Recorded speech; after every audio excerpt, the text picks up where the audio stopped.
ዛሬ ደግሞ ከባህላዊ መድኃኒቶቻችን ውስጥ አንዱ የሆነውን ፌጦን አስተዋውቃችኋለሁ። እንግዲህ ፌጦ ለረጅም ዓመታት ያክል ባህላዊ መድኃኒት በመሆን ያገለገለ ነው። እንግዲህ ፌጦ እጅግ በጣም በርካታ ጠቀሜታዎች አሉት። በውስጡም በርካታ የሆኑ ቫይታሚኖችን፣ ሚኔራሎችን፣ ፋቲ አሲድን እና አሚኖ አሲድን አካቶ ይዟል። ከቫይታሚኖች ውስጥ እንግዲህ ቫይታሚን ኤ፣ ቫይታሚን ሲ እና ቫይታሚን ኬ ይገኝበታል። ከሚኔራል ወይም ደግሞ ንጥረ ነገሮች ውስጥ አይረንን፣ ካልሽየምን፣ ፖታሽየምን፣ ፎስፈረስን እና ሌሎችን ማካቶ ይዟል። በጣም ጠቃሚ የሆኑ ፋቲ አሲዶችንና አሚኖ አሲዶችን ይዟል። ማለትም ቅባትንና ፕሮቲንን ማለት ነው። እንግዲህ እነዚህን አካቶ ስለያዘ በርካታ የሆነ የጤና ጥቅሞችን ይሰጣል። ከነዚህ ውስጥ አንዱ እንግዲህ በሽታ የመከላከል አቅምን ይጨምራል። ምክንያቱም በውስጡ ቫይታሚን ሲ እና ሌሎችን የኢሚኑ ሲስተም ወይም ደግሞ በሽታ የመከላከል አቅማችንን የሚጨምሩ ንጥረ ነገሮችን ስለያዘ ማለት ነው። በሁለተኛ ደረጃ ደግሞ አይረን ዴፊሲየንሲ አኔሚያን ወይም ደግሞ በሀዲድ እጥረት ወይም ደግሞ በአይረን እጥረት የሚመጣውን ደም ማነስን ይከላከላል። ምክንያቱም በውስጡ አይረን ስለያዘ እንዲሁም ደግሞ ቫይታሚን ሲ ስለያዘ ማለት ነው። ቫይታሚን ሲው አይረን አብዞርቬሽኑን ይጨምራል። አይረኑ ደግሞ እንደሚታወቀው ሄሞግሎቢንን ለመስራት ያገለግላል። ስለዚህ በአይረን እጥረት አማካኝነት የሚመጣን ደም ማነስን ይከላከላል ማለት ነው ፌጦ። እንዲሁም የአጥንትን ጤንነት ይጠብቃል። ምክንያቱም በውስጡ ካልሽየምና ፎስፈረስን አካቶ ስለያዘ ማለት ነው። አጥንታችን ጠንካራና ጤናማ እንዲሆን ያገለግላል ማለት ነው። ሌላኛው እንግዲህ ብግነትን ይከላከላል።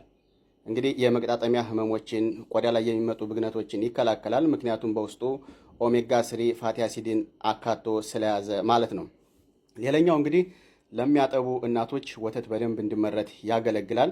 በውስጡ ወተት እንዲመረት የሚያገለግለውን ንጥረ ነገር አካቶ ስለያዘ ማለት ነው። ሌላኛው የልብ ጤናን ይጠብቃል። ምክንያቱም በውስጡ ካልሽየምንና ፖታሽየምን አካቶ ስለያዘ የልባችንን ጤንነት ለመጠበቅም ያገለግላል ማለት ነው።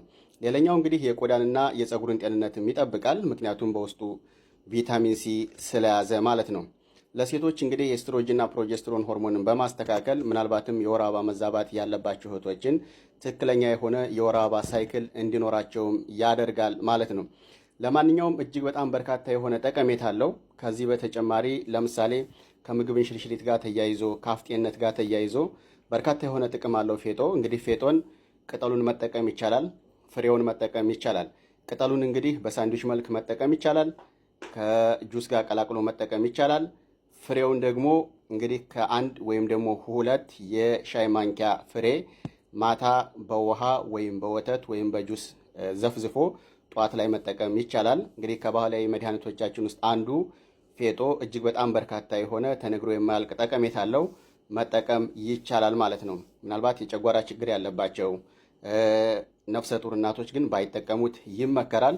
ከዚህ ውጭ ግን ማንኛውም ሰው ቢጠቀመው ይህንን ከላይ የዘረዘርናቸውና ሌሎች ያልተነገረለት የሆነ የጤና ጥቅሞችን ማግኘት ይቻላል ማለት ነው።